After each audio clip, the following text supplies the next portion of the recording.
The active participation of Nigerian women in agriculture cannot be overlooked. According to the Federal Ministry of Agriculture and Rural Development, women account for 75% of the farming population in Nigeria, majorly as farm managers and suppliers of labor.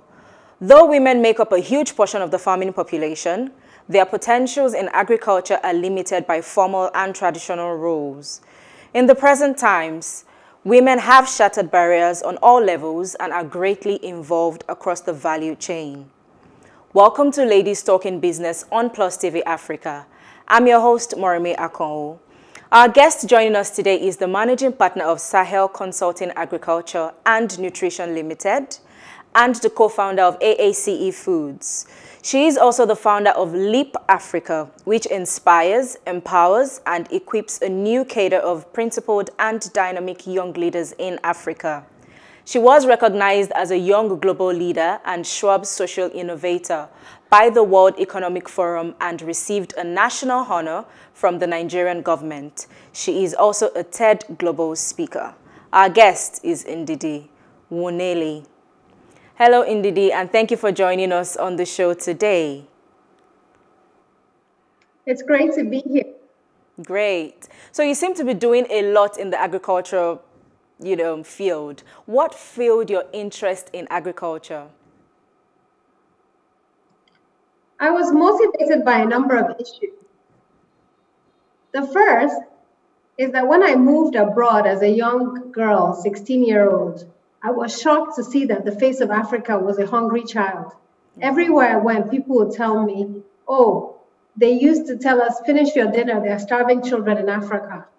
I would see ads about hungry children on the continent, and this made me angry because I had grown up in Enugu in the southeastern part of Nigeria on a university campus with lush vegetables and fruits, and I didn't recognize this hungry child. This made me angry.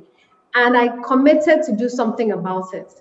I didn't study agriculture, but what was very interesting was that in 2008, I happened to be in Senegal at the height of the world food crisis. And I recognized that Africa was a net importer of food. Even though we're naturally endowed for agricultural excellence by God, we continue to be dependent on the rest of the world for food. Yeah. I also learned at that time that 1/3 of our children are stunted. And that we face a malnutrition crisis. And I decided to devote my life to changing this narrative, to proving that Africa can feed itself and the world, and to ensuring that we unlock the potential in our agriculture and food landscape. Amazing, amazing. So what are the key agriculture issues in Nigeria, your companies, that's Sahel Consulting and AACE Foods, are trying to tackle? So what are those key things that that's what made you set these companies up? So I'll start with AACE Foods. AACE Foods is about 11 years old, and it's an agro-processing company. We source locally and process for the local market a range of spices, flours, and complementary food. And when we started the company, I was motivated by the fact that so much of the food we'd find on our shelves in supermarkets were imported. Meanwhile, we have the best food in Nigeria, the best spices, the best flours. I was a young mother at the time, and we're importing our baby food to feed our children when we have such great food in our country. So what we wanted to do with AACE was to prove that we can source locally and process for the local market and displace imports. And today, AACE Food has about 20 products across Nigeria. We also export to Europe, parts of Africa, and to the United States. And through AACE Foods, we're working with 10,000 farmers and processing high-quality food, proving that proudly Nigerian food can compete locally and globally. With Sahel Consulting, what we do is we work across Africa, shaping policy, launching ecosystem solutions, shaping value chains, and also unlocking the potential across the nutrition and agriculture landscape. We work in the area of dairy, yam seed systems, cassava seed systems, and Sahel is the sole implementer of a project called Advancing Local Dairy Development in Nigeria, a project that we're working in Kano, Jigawa, Adamawa, Plateau, and Kaduna states, helping milk processors source local, helping our nomadic communities to settle and improving the productivity of their milk. So we're working in so many value chains with an office in Abuja and Lagos, proving that Nigeria and indeed Africa can transform the food landscape. My third company that I recently started is called Nourishing Africa, and it's a digital home for 1 million entrepreneurs in the food and agricultural landscape. We have entrepreneurs from 34 African countries, and we're connecting them to each other, to financing, to data, and information to enable them to scale their businesses. So through these three organizations, we're proving that Africa can feed itself and the world, and we're addressing some of the key bottlenecks and challenges in our ecosystem. Amazing. It's really sad to see, you know, those photos like you spoke about earlier, where you see, anytime they want to show hunger and all of that, you just see a starving African child looking so malnourished. And thank you to your company for trying to, you know, change that perspective. What are your thoughts on female participation in agriculture in Nigeria? So there's a huge problem right now. Like you said, women have an important role to play in the agriculture sector. They are primary producers on one end, and they are retailers on the other end. When you go to most of our fruit and vegetable markets, you're going to see women retailing. However, there's a huge gender gap in the agriculture landscape. Recent data released by the World Bank actually showed some alarming figures. It stated that women farmers produce 30% less per hectare than men, driven by the reality that women farm less valuable crops, use fewer inputs, and their labor is less productive. In addition, through our research, we found that women cannot access land, cannot access financing, and continue to face a lot of discrimination when they try to scale their businesses, especially in the logistics landscape, in the food processing landscape, and when you come to high value added crops, you definitely don't see women. We also don't see enough women in science and technology and in research. And this is critical if we want to close the gender gap in Africa. In Nigeria, again, program demonstrated that women entrepreneurs obtain 66% lower profit than men. If we can close this gender gap, we will yield another 2 to 5% of GDP in our country. So it makes financial sense to close the gender gap.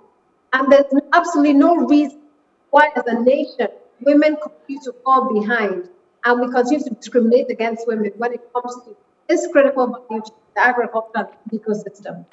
So what factors would you say are responsible for the discrimination against women, even in agriculture? Do you think they're based on age-old traditions, or what, in your experience, can you say it is it? So there are a number of factors. The first, obviously, is tradition and culture, which continues to prevent women from owning land in many parts of our country. Inheritance laws still favor leaving assets for their sons as opposed to their daughters and sons equally. The second is that we continue to see biases in the financial services sector, biases in our communities, biases even with market linkages, where people discriminate against women. Whether they're conscious or unconscious, it's difficult to tell, but those biases persist. When we looked at financing recently, only 4% of financing actually goes to women. And many financial institutions still require that you have a male counterpart, your husband sign for you, or assets before you can get financing. The market linkages also continue to be a problem, where many women, primarily linked to religion, to societal ties, have a difficult time moving up the chain when it comes to value addition. Many women are still limited from even engaging in trade. Gates Foundation survey a few years ago said that 80% of women cannot visit even their family members without permission from their husband. So imagine when a woman has to travel to transact their products, to sell their products, they have to get permission from their husband in this 21st century. So that limits a lot of the progress we see. I think that we have to urgently put in place policies that close the gender gap, land reform policies, financing windows, training windows, as well as market linkage support programs to enable women to fully maximize the potential in the agricultural landscape. Through Nourishing Africa, we actually have an entrepreneur support program with majority of our entrepreneurs being women, where we're providing training and grants funding to women, funded by the MasterCard Foundation and USADF. So Sahel and Nourishing Africa are playing a big role in filling this gap. AACE Foods also has a very big focus on women. We work with a lot of female farmers. We work with distributors who are female, ensuring that we can close this gender gap through the companies that we run, but also in partnership with stakeholders who are concerned with building and closing this gender gap. Awesome, Ndidi. We will take a quick break now. Do stay with us.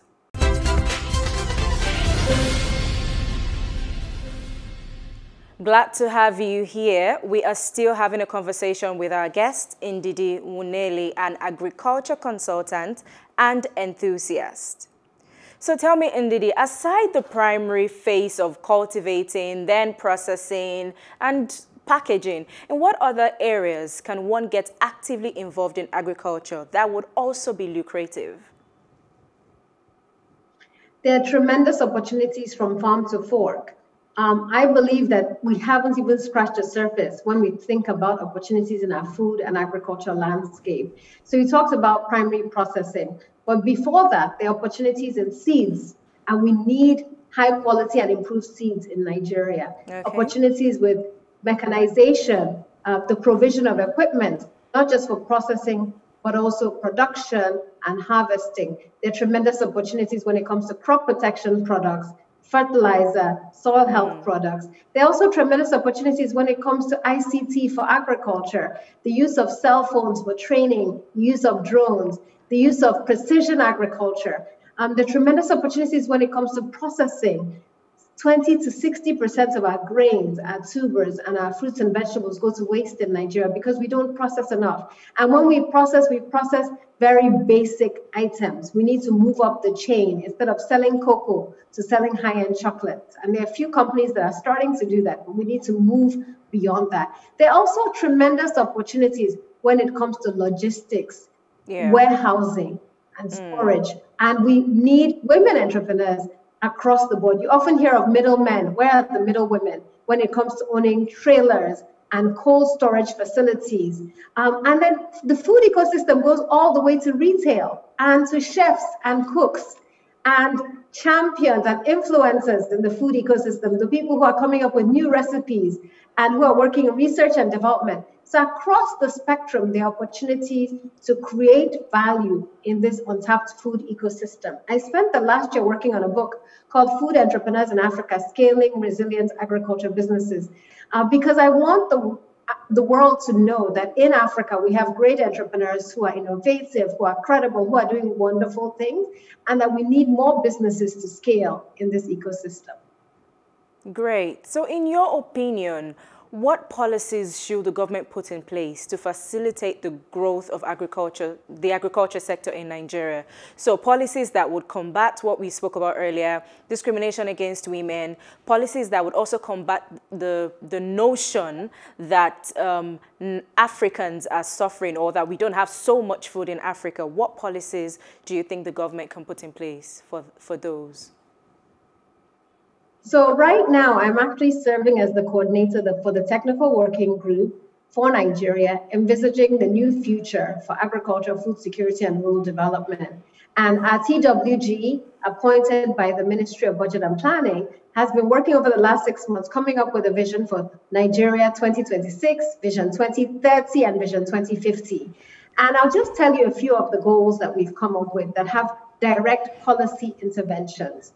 The first one is that we really believe that the country has to increase the national output and productivity of at least 6 priority value chains: cassava, maize, rice, soya, tomato, and yam. We have to ensure adaptation to climate change with every intervention when it comes to doubling and tripling the productivity of these priority value chains.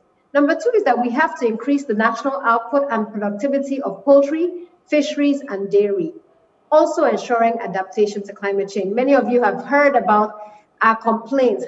Prices of eggs have doubled or even tripled in parts of Nigeria because of the high cost of feed. So there are policy interventions, especially related to reducing the cost of feed and improving the competitiveness of our poultry, fisheries, and dairy value chain.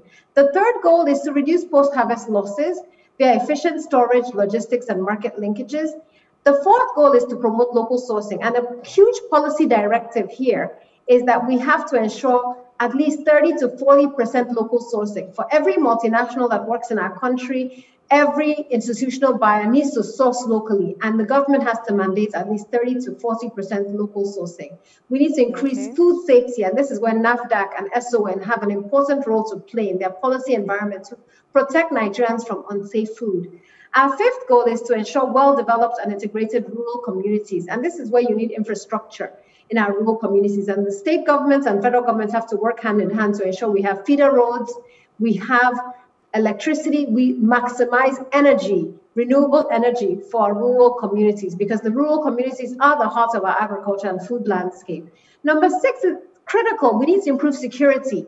You know, our agricultural landscape has been frustrated by the lack of security. So many farmers have abandoned their farms because of the farmer-header conflict, which has killed more people than Boko Haram. Okay, Ndidi, so what are some of the untapped areas in this sector in Nigeria, so in the agriculture sector? What areas from experience have you said to yourself that you wish a lot of Nigerians knew about? So right now, I would say there are a number of untapped areas. Because of the devaluation of our currency, everything that we currently import that can be produced locally is an untapped area.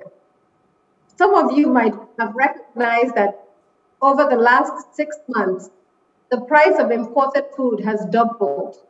So if we can source it locally, please go into it. I'll give you a perfect example. Ice cream. How many of you buy imported ice cream? The last time I went and checked, high quality imported ice cream was about 7,000 naira, 1 to 2 liters of ice cream. Now, we have the fourth largest dairy herd in Africa. We can source milk locally, and yet we continue to import milk into our country. We continue to import cheese.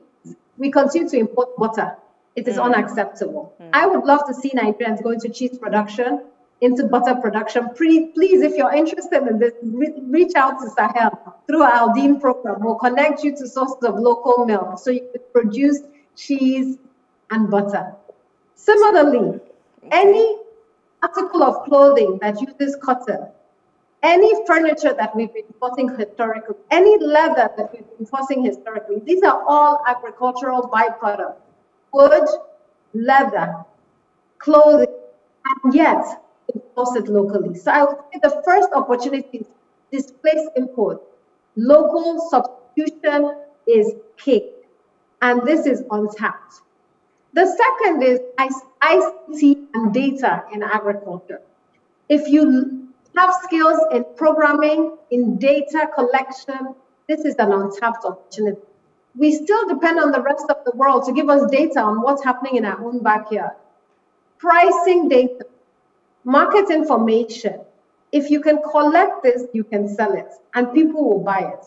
Use your ICT skills to aggregate big data on agriculture. Package it and sell it. People will buy it.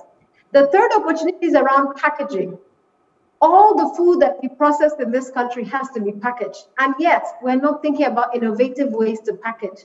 I recently saw in Thailand, they're using banana leaves and plantain leaves to create packaging that is biodegradable, that is renewable, that is climate friendly. And here we have banana leaves and plantain leaves. Yes, we use it to make and rub moi moi, but we could use it for so much else. In our own backyard, we have all of these opportunities. There's a great entrepreneur I love in Ibadan called Miti Met, and she makes all sorts of products using seaweed. And seaweed is a waste, right? But yet she turns it into high-end accessories for homes. And this is just one example of what we can be doing with our agricultural byproducts. There's also an untapped opportunity in insects. For those of you who don't like cockroaches and maggots, in other parts of the world, they're turning cockroaches and maggots into protein bars, granola bars, protein shakes. Okay. And even if you don't want to consume that because you're disgusted by insects, you can use it for animal feed. and we don't have enough Nigerians entering into this sector of alternative proteins. So across the board, there are opportunities that you can make money from. And I encourage you to go on nourishingafrica.com. You'll actually find funders who are willing to partner with you, training to support you. And also you pick up a copy of my book to enable you start well and scale quickly. Amazing. We will be back for more conversations with our guests after the break.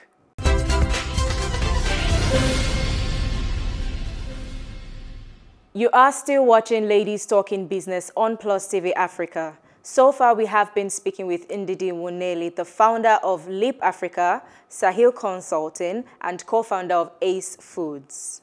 Just to take you back a little bit, when we were talking about why people still buy imported things, rather you were talking about people still buying imported things when we can produce in Nigeria. Why would you say is the reason for that? Would you say, or is it okay to say that because the standard of production in Nigeria is not up to the standard when you import, and people will just rather spend that extra money to buy imported brands than Nigerian brands? So what's your thought on that, or what's your advice for people who have that kind of ideology? Well, the first thing is I would say that it's a flawed ideology. Many people think imported is better, not realizing that with food, the fresher the food, the better the food. And fresh food is actually healthier. And shorter value chains means that you have to source locally. So I want to dispel the myth that proudly Nigerian products cannot compete globally. When we started AACE Foods, a lot of people would tell me, oh, I still prefer imported products because I trust them. And I'd say, well, have you tried our products? And over time, people would call me from abroad and they would say, can you package our products, send them to us in the Netherlands or the United States, and we'll put made in America and send them back to Nigeria. So people will buy them and they'll pay a premium. And I was so upset. I said, you mean you want to take my products to America, put them in a different packaging, and then bring them back to Nigeria to sell them to people? They said, yes. And that's how work that mindset. And that's exactly what happens, my sister. People buy raw cashew nuts from Nigeria. They take them to India to clean. Then they're packaged in America. And then you import them in these really nice cans. And you don't know that those cashews are proudly Nigerian cashews. Or the chocolates that you're eating are proudly West African chocolates. 70% of the world's chocolates are sourced from African cocoa. In fact, West African cocoa. The same with our cashews. And these are just two examples of value chains where they've been so distorted that we have to import our finished products back into our nation. So I think we have to change our mindset and believe that proudly Nigerian products, proudly African products are just as good, if not better, than imported products. But it means it comes from within. We have an inferiority complex as a people. We often think that we will cheat each other, that we do shoddy work. And I always tell people, if you come to my house, the only spices you'll see are AACE Food spices. Everybody who is in my life eats AACE Food spices. If I can't trust it, then why would I sell it to anybody else? And I think that's a challenge. The second is clearly we need to raise the standards of excellence in Africa. Yeah. I often think that people perceive Africa as the sink of the world. In fact, 50% of produce that comes into Africa, food, is adulterated. It's called food fraud. It's fake. So you have something labeled as milk, and it has no milk, no animal protein in it. And yet, our borders are so porous that oftentimes we have a lot of substandard, mislabeled products coming into our country and killing our people. And so we have to strengthen the standards. Whenever I go to Europe, I tell them no more double standards. You prevent our products from coming into your region, and yet you send substandard products to our countries. And they tell me, well, your countries have to do a better job of preventing the substandard products from coming in. And I say, yeah, but it takes both parties to hold their processors accountable. So food fraud is a huge challenge in our part of the world, and it takes the processors, the NAFDACs of the world, the SONs, and our port authorities to make sure that what comes into our borders is high quality and is well labeled to protect Nigerian consumers. Absolutely. Okay, so aside all of this business talk and agriculture talk, let's talk about Ndidi. What keeps Ndidi going amidst challenges, setbacks, and, you know, every other thing that can weigh you down. What keeps you going as a businesswoman and as a person? Well, there are a couple of things. The first one is that I'm a very strong Christian. My faith is the most important anchor in my life. I feel called by God to be in the agriculture and food landscape. And every time it gets too hard, I go back to the source. I'm like, God, you sent me here. Come and take control and fight my battles. The second is that I have a very close-knit family, very supportive parents and siblings and spouse and children. And I'm blessed with a lot of support, mentors and friends who hold me accountable, but who also serve as my champions. And the third is that I have a great team at all the companies I'm involved in, Africa, Sahel, Nourishing Africa, and AACE Foods, phenomenal people who are running these organizations, who are young and dynamic Nigerians who believe in this country and who have sacrificed so much. And these have been a blessing, really. These people have been a blessing in my life, and they're taking the company to the next level. Well done, Ndidi, and thank you so much for joining us on this episode of Ladies Talking Business. We wish you the very best. This is how far we can go on this episode of Ladies Talking Business. Do join us again next week for another episode. I am Moremi Akano. Goodbye.